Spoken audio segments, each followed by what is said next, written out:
So guys, जैसा कि हमने पिछले एपिसोड में देखा कि शियाओ ने यूच को फिर से छोटा कर दिया था और उसके सभी ट्रेजर ले लिए थे। फिर यूचन ने शियाओ से कहा था कि मैं तुम्हें अपनी सारी ट्रिक सिखाऊंगी और अगर तुमने पूरी फिनिक्स ट्रिक को सीख लिया तो मैं रियल में तुमसे शादी करूंगी। उसके बाद शियाओ फिनिक्स बर्ड ट्रिक सीख रहा था, तभी उसके पास गॉडेस लियू और पेगोडा आया था। उसके बाद शियाओ अपने पूरे परिवार के साथ स्टोन विलेज चला गया। अब हम देखते हैं कि चट्टान के अंदर से अचानक पावर निकलती है, उसमें से डीमन गोरिल्ला बाहर आता है जो एक बर्ड पर हमला कर रहा था। दूसरी तरफ शियाओ यूनिकॉर्न के ऊपर यूचन के साथ बैठकर किंग फेंग और ब्लू स्केल ईगल के पास जाता है और देखता है कि माओ क्यू, जो कि एक डीमन गोरिल्ला की तरह बड़ा हो गया था, वो 1 मिलियन बर्ड के साथ लड़ रहा था। माओ क्यू को देखकर किनाओ कहता है कि ये सब क्या है, लेकिन कोई भी उसकी बात का जवाब नहीं देते क्योंकि सभी माओ क्यू की लड़ाई को बड़े ध्यान से देख रहे थे। लड़ाई को देखकर शियाओ कहता है कि ये सभी एनिमल रियल में काफी पावरफुल है और इनकी एबिलिटी भी अमेजिंग है, इनसे मुझे जरूर कुछ सीखना चाहिए। तो यूचन कहती है क्यों आपस में लड़ रहे हैं, लेकिन जल्द ही वो इस लड़ाई को खत्म करने के लिए कोई ठोस कदम उठाएंगे जिसे तुम्हें ध्यान से देखना चाहिए। वहीं रेड बर्ड अपनी स्वॉर्ड स्किल से माओ के ऊपर हमला करता है, लेकिन वो बर्ड के वार से बच जाता है। ये देखकर शियाओ कहता है कि माओ क्यू अब पूरी तरह से ठीक हो गया है, लेकिन वो रेड बर्ड से क्यों लड़ रहा है। तो किनफेंग कहता है कि माओ क्यू गॉडेस लियू की वजह से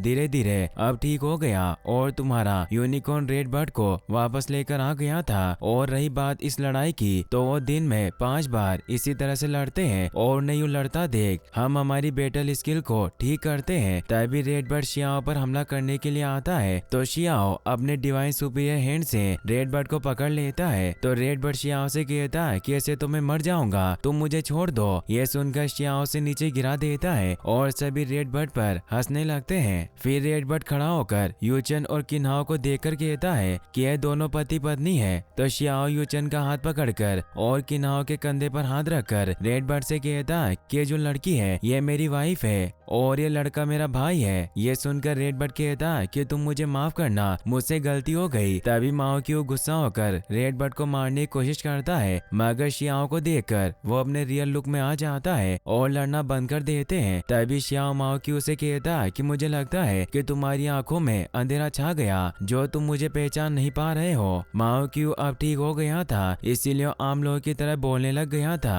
फिर वो शियाओ से कहता है कि जब मेरी आदत चली गई थी तब तुम कहाँ थे और तुमने मेरे लिए क्या किया। तो शियाओ बताता है कि तुमने पूर्वज मोयान के मेडिसिन गार्डन से अमृत चुरा लिया था, तब उन्होंने तुम्हें चेन से बांध दिया था, लेकिन तुम्हें छोड़ने के लिए मैंने उनसे भीख मांगी थी और उन्होंने तुम्हें छोड़ दिया था। उसके बाद तुमने मोर के अंडे भी चुराए थे, तब मैंने ताइन नदी में कूदकर तुम्हें उस मोर से बचाया था। ये सब सुनकर माओ क्यू शियाओ से कहता कि तुम अब बस भी करो, तुमने मेरे लिए बहुत कुछ किया है। तभी अग्नि एम्पायर का स्ट्रीट बर्ड कहता है कि यह बड़े शर्म की बात है कि डिवाइन मंकी बचपन से ही चोर था। यह सुनकर माओ क्यू और स्ट्रीट बर्ड दोनों झगड़ने लगते हैं, जिसे देखकर यूचन कहती है कि डिवाइन मंकी ऐसा क्यों लगता है कि जिसने गोल्डन कन्वेंशन सेक्ट में हमला किया था ये उसके जैसा है, क्या ये उसी डिवाइन मंकी का वंशज है। तो किनाओ कहता है कि ये सब गॉडेस लियू की वजह से है, क्योंकि उनके पास ऐसी पावर है जो कभी खत्म नहीं होती। इस सिटी में 2 ऐसे जानवर हैं जो फायर को जगा सकते हैं, ये काफी अमेजिंग जगह है। वहीं रात में सभी साथ बैठे होते हैं, तभी किन फेंग से कहती है कि तुमने शियाओ की बहुत मदद की है, इसीलिए फ्यूचर में हम तुम्हें अपने बच्चे की तरह रखेंगे। वहीं शियाओ यूचन बाकी के साथियों के साथ अलग बैठे थे, तो जोंग सभी को बताता है कि शियाओ जब 3 साल का हो गया था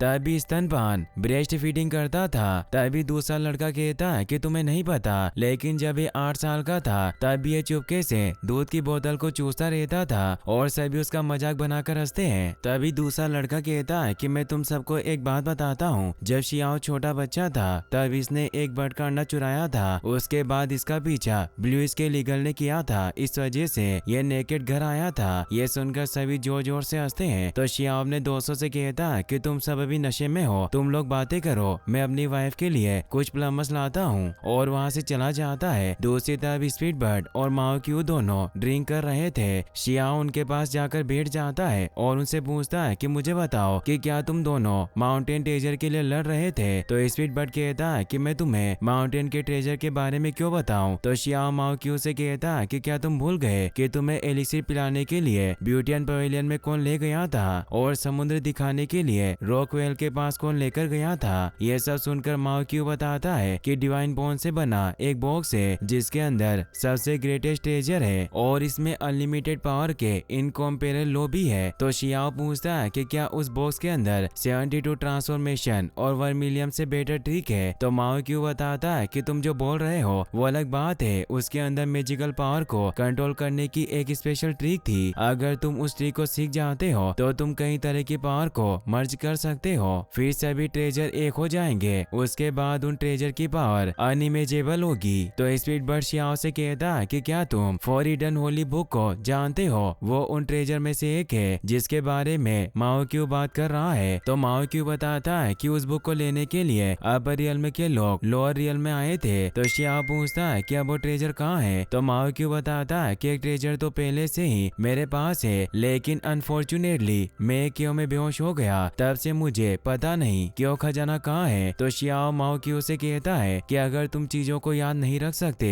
तो उन्हें पहले ही दूसरी जगह रख दिया करो। और वहाँ से गॉडेस लियो के पास चला जाता है और उनके पास बैठकर अपनी बोतल से दूध पीने लगता है। और लियो से कहता है कि क्या आपको पता है मेरे लिए आज खुशी का दिन है। तो लियो कहती है कि तुम अपने परिवार और दोस्तों से फिर से मिल गए, ये रियल में खुशी की बात है और मैं भी तुम्हारे लिए काफी खुश हूँ क्योंकि तुम अब अपने परिवार के साथ हो। लेकिन एट डोमेन में गॉड की आखिरी लड़ाई होगी, तुम्हें इस लड़ाई के लिए पहले से तैयारी करनी होगी। तो शियाओ कहता है किसका मतलब है कि अपर रियल का एक और दिग्गज है जो लोअर रियल में आना चाहता है, क्या वो बहुत डेंजर है। तो पेगोडा कहता है कि कुछ लोग अपर रियल के लोगों से खुश नहीं है, इसीलिए वो आदमी उन अपर रियल के सभी देवताओं को मारना चाहता है। इसके अलावा अपर रियल के लोग हेवन एंड अर्थ की क्लेमिटी का फायदा उठाने की कोशिश कर रहे हैं, इसीलिए आदमी उन सभी को रोकने के लिए अपर रियल से नीचे आ रहा है। तो शियाओ पूछता है कि ऐसा कौन सा आदमी है। तो पेगोडा कहता है कि तुम उस आदमी को पहले से जानते हो। तो शियाओ कहता है कि क्या आदमी वो डीमन मैन है जो बहुत पहले ही हम लोगों से दूर चला गया। तो गॉडेस लियो बताती है कि इस लड़ाई के बाद आसमान पूरी तरह से छलनी हो जाएगा, उसके बाद अपर रियल और लोअर रियल को जोड़ना मुश्किल होगा। अगर फिर तुम अपर रियल में जाने की कोशिश करोगे तो तुम नहीं जा पाओगे। लियो की बात सुनकर पेगोडा कहता है कि मेरा मानना है कि जब अपर रियल का खतरा स्काई को क्रॉस कर लेगा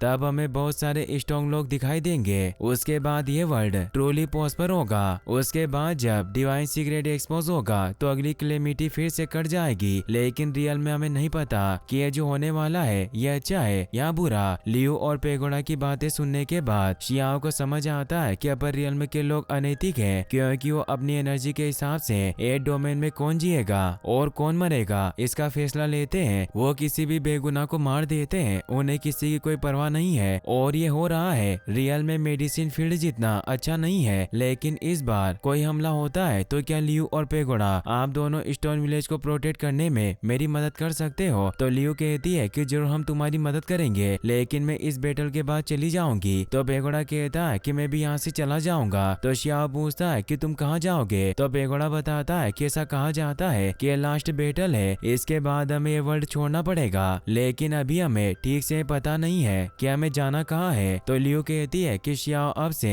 हर काम को करने के लिए तुम्हें खुद पर डिपेंड रहना होगा। तो पेगोडा कहता है कि शियाओ तुम्हें फ्यूचर में अपर रियल में जाने की कोशिश करनी चाहिए। तो शियाओ कहता है कि मैं अपर रियल में क्यों जाऊं और क्या तुम मुझे बताओगे कि सभी लोग अपर रियल में जाने के लिए ईगर क्यों चाहते हैं और तुम भी मुझे अपर रियल में क्यों भेजना चाहते हो। तो पेगोडा बताता है कि अपर रियल में बहुत बड़ा है और वहाँ जाने के मौके बहुत कम है, और तुम्हें क्या लगता है कि डोमेन के सिवा कल्टीवेशन कहाँ किया जा सकता है। और क्या तुम्हें नहीं लगता कि गोल्डन कंडेंशन सेक्ट का लीडर ब्यूटियन होल मास्टर, बुलाओ मास्टर और बाकी के सभी लोग जिन्होंने तुम पर हमला किया वो सभी स्ट्रॉन्ग थे। तो शियाओ कहता है कि वो सभी रियल में काफी स्ट्रॉन्ग थे। तो पेगोडा कहता है कि अब मैं तुम्हें सच बताता हूँ, तुम्हारे पास जो पावर है उसके साथ तुम अपर रियल में के 10% की जगह का ही पता लगा सकते हो। यह सुनकर शियाओ चौंक जाता है और पेगोडा से पूछता है कि बाकी के 90% की जगह का क्या वास्तव में अपर रियल में इतना बड़ा है। तो पेगोडा कहता है कि बाकी की 90% जगह सीक्रेट है जहाँ कोई भी अपनी मर्जी से नहीं जा सकता। ट्रबल के टाइम जब भी कोई लीडर या जाइंट मरेगा वो सीक्रेट रियल्म का पता लगाएगा ताकि उन्हें सीक्रेट जगह में जाने का मौका मिले। तो शियाओ पूछता कि तुम भी अपर रियल्म गए थे, तुम्हें वहाँ से क्या मिला? तो पेगोड़ा शियाओ से पूछता कि क्या तुम्हें मेडिसिन की कैपिटल के पास का मेडिसिन प्लांट याद है? ओरिजिनली में वो एक टेरिबल क्रिएचर था। अतीत के दिन मरते हुए अपर रियल्म के लोगों ने सीक्रेट रियल्म का पता लगा लिया था, लेकिन लास्ट में उसके 2 साथी मर गए। लेकिन अब उस प्लांट को मारना मुश्किल है। जैसे कि उसकी चेतना फेड हुई, वो मेडिसिन में बदलता गया, लेकिन हमें पता नहीं है कि वो मेडिसिन किसके पास है। इन सब के अलावा भी अपर रियल्म में बायलू और जोवा एकेडमी है। उनकी पावर मेन फैक्शन से कम नहीं है और दोनों ने भी मिलकर सीक्रेट रियल्म का पता लगा लिया था, जिसके रिजल्ट में वो लोग उन डीमन में से एक थे जिनका कल्टीवेशन करना प्राचीन समय से ही अद्भुत माना जाता है और उनके पास large number of gifted discipline भी थे। लेकिन उन्होंने लाइटनिंग स्ट्राइक वुड के एक टुकड़े पर अपना पैर रखा जो कि 3 मीटर लंबा था। उसके बाद वो सभी जख्मी हो गए और उनमें से एक मारा गया। लेकिन उनके दूसरे दिन की मौत भी बहुत अजीब तरीके से हुई। उस दिन को पानी की एक चमकदार बूंद मिली जिसे उसने छू लिया, जिसके रिजल्ट में उसकी bone, flesh, blood and soul सभी तुरंत पिघल गई। तो शियाओ कहता है कि इसका मतलब है कि वो सीक्रेट रियल में डेंजर है, लेकिन उसमें जाने का मुझे एक मौका मिल जाए तो मेरे वहाँ जाने से मुझे कई फायदे हो सकते हैं, क्योंकि मुझे लगता है कि वहाँ कई ऐसे ट्रेजर होंगे जिन्हें आज तक किसी ने नहीं देखा होगा। तो लियू कहती है कि एक बार उस रियल्म में किसी को रियल ड्रैगन के अंडे मिले थे। तो शियाओ कहता है कि रियल में एक सीक्रेट जगह है, मैं भी वहाँ जाकर उस जगह के बारे में पता लगाना चाहता हूँ। तो लियू बताती है कि रियल में प्राचीन काल में मैंने जीवन और मौत के बैरियर को तोड़ने का डिसाइड किया, जिसकी वजह से मैं सीक्रेट रियल्म के सबसे गहरे हिस्से में चली गई। ये सुनकर शियाओ और पेगोड़ा दोनों चौंक जाते हैं। लियू बताती है कि अंदर की सिचुएशन बहुत अजीब थी, मुझे ठीक तरह से नहीं पता, लेकिन मैं प्राचीन ट्रेजर के वर्ल्ड में प्रीमोडियल गेट को फॉलो कर रही थी क्योंकि मुझे देखना था कि उसके अंदर क्या है। लेकिन वो लगभग अपर रियल्म के सीक्रेट रियल्म जैसा ही था। तो पेगोड़ा पूछता है कि क्या प्रीमोडियल गेट अपर रियल्म के सीक्रेट रियल्म के डीप पार्ट तक ले जा सकता है? तो लियू कहती है कि शायद ऐसा हो सकता है और अपनी पावर को एक्टिवेट कर लेती है। शियाओ लियू की पावर को देखकर पेगोड़ा से पूछता है कि इसके अंदर ये फायर लाइट क्या है? तो पेगोड़ा बताता है कि 2000 वर्ल्ड कप और मेरे हिसाब से ये लाइट वही होनी चाहिए जिसे अतीत में गॉड कलिस्ट कहा जाता था। ये फायर लाइट हर उस वर्ल्ड को रिप्रेजेंट करती है जिस वर्ल्ड से ये लाइट एक बार गुजर गई हो। तो लियो अपने ट्री से बाहर निकलकर कहती है कि अगर क्या होगा एक दिन स्टार स्काई ब्लास्ट हो जाए और यूनिवर्स पलट जाए तो शियाओ तुम्हारे मॉम डैड और सभी रिश्तेदार गायब हो जाएंगे। जब तक तुम इस वर्ल्ड में अजय हो तुम एक लॉन्ग रिवर की तरह अकेले रह जाओगे। ये सुनकर शियाओ लियू से कहता है कि लियू आपको मुझे डराने की जरूरत नहीं है, मुझे इन सब के बारे में कुछ नहीं पता, लेकिन मेरे अलावा इस वर्ल्ड में और कौन स्ट्रॉन्ग है जो मुझे हरा सके, और अगर कोई मुझसे ज्यादा पावरफुल है तो उन हालात को ठीक करने का कोई रास्ता तो होगा। तो लियू कहती है कि स्काई के ऊपर अपर रियल्म अभी भी है। तो पेगोड़ा कहता है कि तुम बहुत स्ट्रॉन्ग हो इसीलिए तुम्हें वहाँ जाना चाहिए, तुम्हें वहाँ जाने के बाद पता चलेगा कि वो रियल्म कितना बड़ा है, लेकिन अपने पुराने दोस्तों को तुम फिर से नहीं देख पाओगे। मगर लाइफ ऐसी होती है, हर समय हमारे साथ कोई नहीं होता, भले ही फ्यूचर में तुम अपने दोस्तों को ना देखो, लेकिन तुम्हें पता करना होगा कि तुम किस रास्ते पर चलना चाहते हो। तो शियाओ कहता है कि मैं चाहता हूँ कि मैं अपर रियल्म के सभी मामलों को खत्म कर दूं और वो कैसे पैदा होते हैं इस चीज को भी एक्सप्लोर करूं, लेकिन फ्यूचर में अपनी फैमिली को खतरे में नहीं डाल सकता, इसीलिए अब मैं लोअर रियल्म की सारी प्रॉब्लम सोल्व कर दूंगा। और इसी के साथ ये एपिसोड यहीं पर खत्म होता है। गाइस आपको एपिसोड कैसा लगा मुझे कमेंट बॉक्स में जरूर बताना, और गाइस अगर आपको वीडियो पसंद आई हो तो इस वीडियो को लाइक करने के साथ साथ चैनल को सब्सक्राइब जरूर कर लें। Thanks for watching.